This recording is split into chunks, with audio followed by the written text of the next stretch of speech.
What keeps us healthy and happy as we go through life? If you were going to invest now in your future best self, where would you put your time and your energy? There was a recent survey of millennials asking them what their most important life goals were. And over 80% said that a major life goal for them was to get rich. And another 50% of those same young adults said that another major life goal was to become famous. And we're constantly told to lean into work, to push harder and achieve more. We're given the impression that these are the things that we need to go after in order to have a good life. Pictures of entire lives, of the choices that people make and how those choices work out for them, those pictures are almost impossible to get.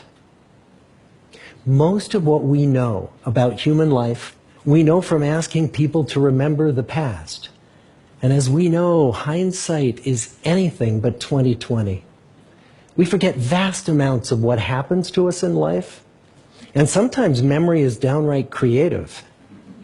But what if we could watch entire lives as they unfold through time? What if we could study people from the time that they were teenagers all the way into old age to see what really keeps people happy and healthy? We did that.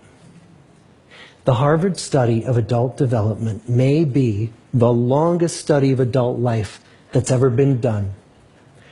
For 75 years, we've tracked the lives of 724 men. Year after year, asking about their work, their home lives, their health, and of course asking all along the way without knowing how their life stories were going to turn out. Studies like this are exceedingly rare. Almost all projects of this kind fall apart within a decade because too many people drop out of the study, or funding for the research dries up, or the researchers get distracted, or they die, and nobody moves the ball further down the field. But through a combination of luck and the persistence of several generations of researchers, this study has survived. About 60 of our original 724 men are still alive, still participating in the study, most of them in their 90s. And we are now beginning to study the more than 2,000 children of these men. And I'm the fourth director of the study. Since 1938, we've tracked the lives of two groups of men. The first group started in the study when they were sophomores at Harvard College. They all finished college during World War II, and then most went off to serve in the war. And the second group that we've followed was a group of boys from Boston's poorest neighborhoods. Boys who were chosen for the study specifically because they were from some of the most troubled and disadvantaged families in the Boston of the 1930s. Most lived in tenements, many without hot and cold running water. When they entered the study, all of these teenagers were interviewed, they were given medical exams. We went to their homes and we interviewed their parents. And then these teenagers grew up into adults who entered all walks of life.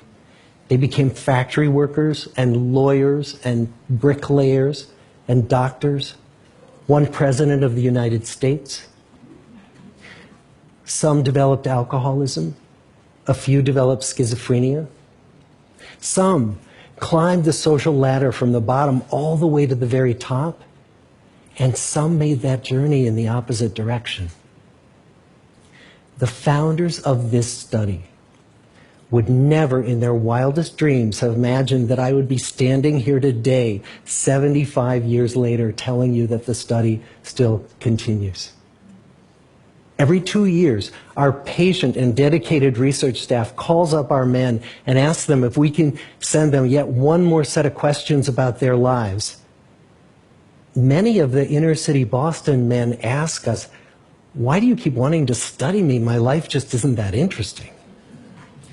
The Harvard men never asked that question.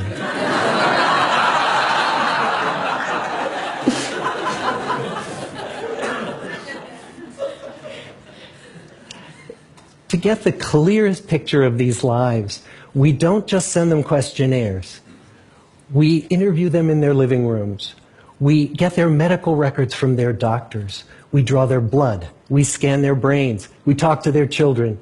We videotape them talking with their wives about their deepest concerns. And when, about a decade ago, we finally asked the wives if they would join us as members of the study, many of the women said, "You know, it's about time." So what have we learned? What are the lessons that come from the tens of thousands of pages of information that we've generated on these lives? Well, the lessons aren't about wealth or fame or working harder and harder. The clearest message that we get from this 75-year study is this: good relationships keep us happier and healthier, period. We've learned 3 big lessons about relationships. The first is that social connections are really good for us and that loneliness kills. It turns out that people who are more socially connected to family, to friends, to community, are happier, they're physically healthier, and they live longer than people who are less well connected. And the experience of loneliness turns out to be toxic. People who are more isolated than they want to be from others find that they are less happy, their health declines earlier in midlife, their brain functioning declines sooner, and they live shorter lives than people who are not lonely. And the sad fact is that at any given time, more than 1 in 5 Americans will report that they're lonely. And we know that you can be lonely in a crowd and you can be lonely in a marriage. So the second big lesson that we learned is that it's not just the number of friends you have, and it's not whether or not you're in a committed relationship, but it's the quality of your close relationships that matters. It turns out that living in the midst of conflict is really bad for our health. High conflict marriages, for example, without much affection, turn out to be very bad for our health, perhaps worse than getting divorced. And living in the midst of good, warm relationships is protective. Once we had followed our men all the way into their 80s, we wanted to look back at them at midlife and to see if we could predict who was going to grow into a happy, healthy octogenarian and who wasn't. And when we gathered together everything we knew about them at age 50, it wasn't their middle-aged cholesterol levels that predicted how they were going to grow old.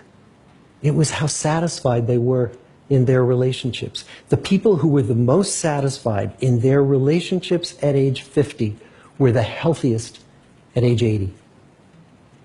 And good, close relationships seem to buffer us from some of the slings and arrows of getting old.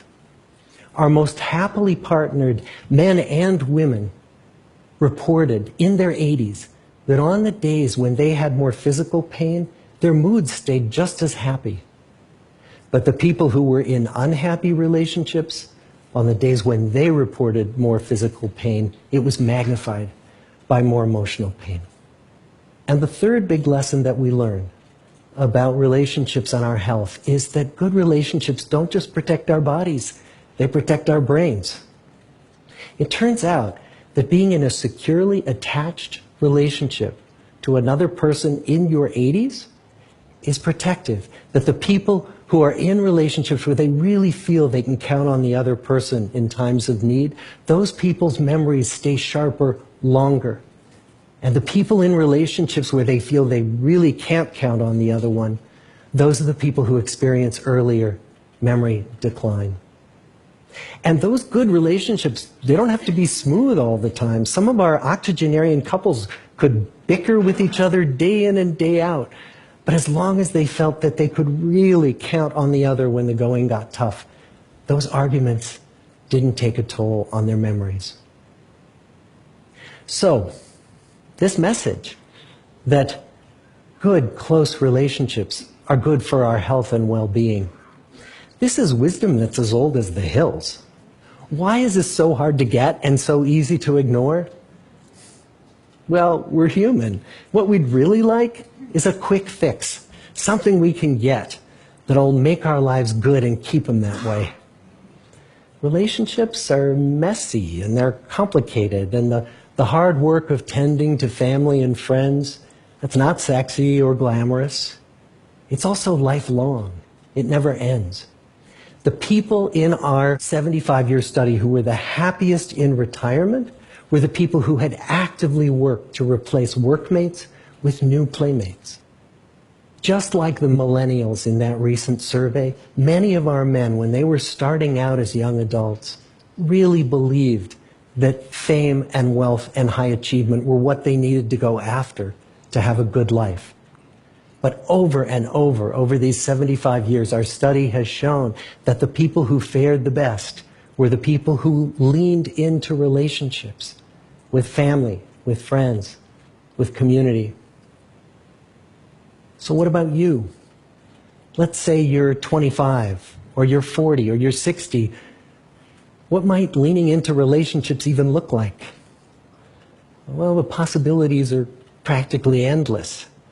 It might be something as simple as replacing screen time with people time, or livening up a stale relationship by doing something new together, long walks or date nights, or reaching out to that family member who you haven't spoken to in years, because those all too common family feuds take a terrible toll on the people who hold the grudges.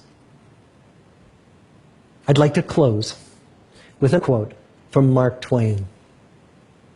More than a century ago, he was looking back on his life, and he wrote this: "There isn't time.